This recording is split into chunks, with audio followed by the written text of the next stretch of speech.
Good evening, नमस्कार, आदाब, सत श्री अकाल। आप सबका स्वागत है बियॉन्ड द हेडलाइंस में, जहां हम बात करते हैं सुर्खियों से हटकर और खबर की तह तक जाकर आपको समझाते हैं कि पूरा मामला है क्या।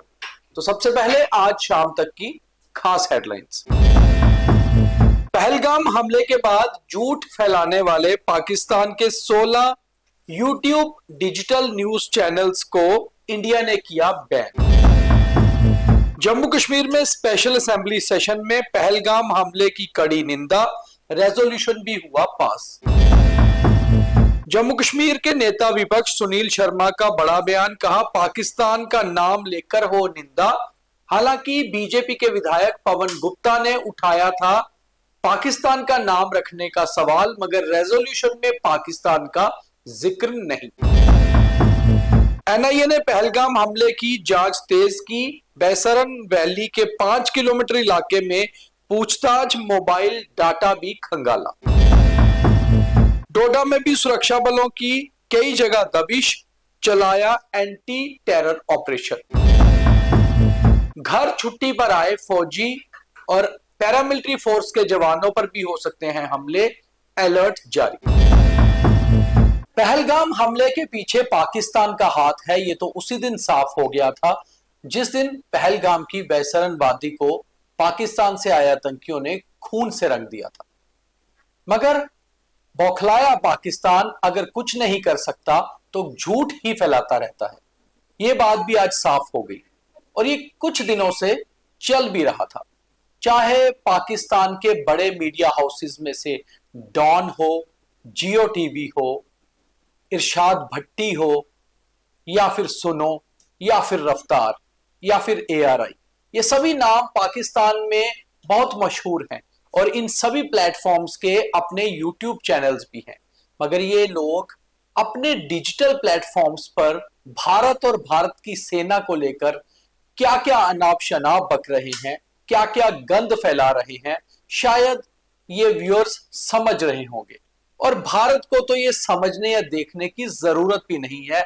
इसलिए आज भारत ने 16 यूट्यूब चैनल्स को जो पाकिस्तान से चलते हैं उन्हें भारत में बैन कर दिया है। भारत ने यूट्यूब को एक खास तौर पे लिखे लेटर में ये कहा है कि भारत एरिया में ये चीजें नहीं हो सकती, इसलिए हम इसे बैन कर रहे हैं। हालांकि दुनिया के बाकी हिस्सों में लोग इन्हें देख सकते हैं, मगर जहां जहां भी हमारा व्यूअर है, हम चाहते हैं कि वो विदेशों में बैठे हुए भी भारतीय नागरिकों को ये हमारा वीडियो जरूर शेयर करें, ताकि बाहर बैठे हुए भी लोग समझ पाएं कि पाकिस्तान किस तरह भारत के खिलाफ न केवल जहर उगलता है बल्कि झूठ का पुलिंदा भी बांधता है। लगातार पाकिस्तान की मीडिया पहलगाम हमले की निंदा करने तो दूर, उसको लेकर झूठ पे झूठ फैलाता जा रहा है और पाकिस्तान बेसिकली अपनी साजिश में कामयाब नहीं हो पाया।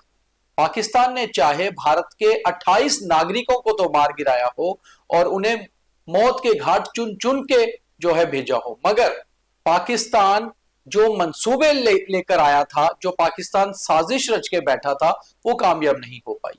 वो थी कश्मीर के इस हमले के बाद भारत में धर्म के नाम पर क्लैश करवाना, यानी कि कॉम्युनल क्लैश। वो नहीं हो पाया, बल्कि उससे उल्टा हो गया। कश्मीर का हर नागरिक पाकिस्तान और पाकिस्तान से ऑपरेट होने वाले आतंक के खिलाफ खड़ा हो गया।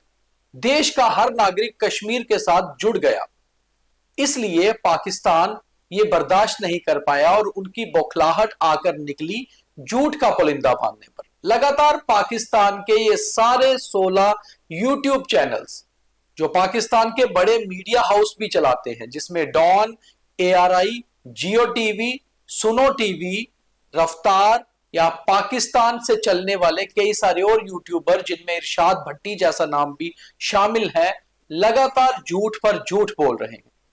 और आज भारत सरकार ने बड़ा फैसला लिया है और आने वाले दिनों में भी इन्हें भारत में बैन ही रखना चाहिए, क्योंकि हम ये वेनम, ये जहर बर्दाश्त नहीं कर सकते और बेटर है कि भारत में इन्हें देखा ही ना जाए।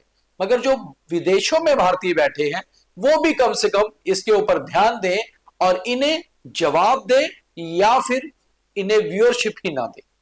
तो ये थी हमारी आज की पहली खबर। जो भारत ने पाकिस्तान के यूट्यूब चैनल्स को बैन किया था उसको लेकर।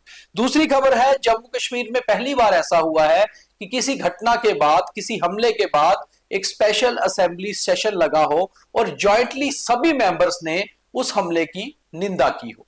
यह हुआ पहलगाम हमले के बाद और जम्मू कश्मीर में आज जम्मू में स्पेशल असेंबली एक दिन की लगाई गई, जिसके आखिर में मुख्यमंत्री उमर अब्दुल्ला ने भी अपनी स्पीच की और यह रेजोल्यूशन ध्वनि मत से सभी की सहमति से पास भी हो गया। अगली खबर की बात करते हैं तो अगली खबर भी इस रेजोल्यूशन से जुड़ी हुई है। जब ये रेजोल्यूशन पास हुआ और असेंबली का ये स्पेशल सेशन खत्म हुआ तो बाहर आकर विपक्ष के नेता और बीजेपी के बड़े नेता सुनील शर्मा ने ये कहा कि पाकिस्तान का नाम लेकर रेजोल्यूशन नहीं लिया गया और उसको लेकर बीजेपी ने अपनी ओर से गुजारिश की और पाकिस्तान का नाम इंक्लूड करवाया। उन्होंने कहा कि बीजेपी के विधायक पवन गुप्ता ने यह कहा कि जब बात पहलगाम हमले की हो रही है जिसके पीछे पाकिस्तान है तो पाकिस्तान का नाम आना चाहिए, मगर जब हमने ये पता किया बाद में तो पता चला कि रेजोल्यूशन में पाकिस्तान का नाम अंकित नहीं किया गया। हालांकि होना तो ये चाहिए था कि पाकिस्तान का नाम लेकर ये बात होनी चाहिए थी कि आखिर ये सारा आतंक तो पाकिस्तान की ही धरती से ऑपरेट हुआ और कराया भी पाकिस्तान ने ही। आगे बढ़ते हैं, बात करते हैं पहलगाम हमले की और नेशनल इन्वेस्टिगेशन एजेंसी ने हमले की जांच और तेज कर दी है। एनआईए की आईजी स्तर के अधिकारी हमले की जगह पर पहुंच चुके हैं और वहां पर जांच कर रहे हैं। एनआईए ने आज दो बड़े कदम उठाए। सबसे पहले तो 5 किलोमीटर बैसरन वादी के आसपास के इलाके में रहने वाले हर व्यक्ति का जो है एक डिटेल तैयार की गई और उनसे अब पूछताछ भी की जाएगी। वहीं दूसरी ओर 5 किलोमीटर के आसपास के इलाके में जितने भी रेस्टोरेंट या होटल आते हैं उनका सबका सीसीटीवी फुटेज भी ली गई।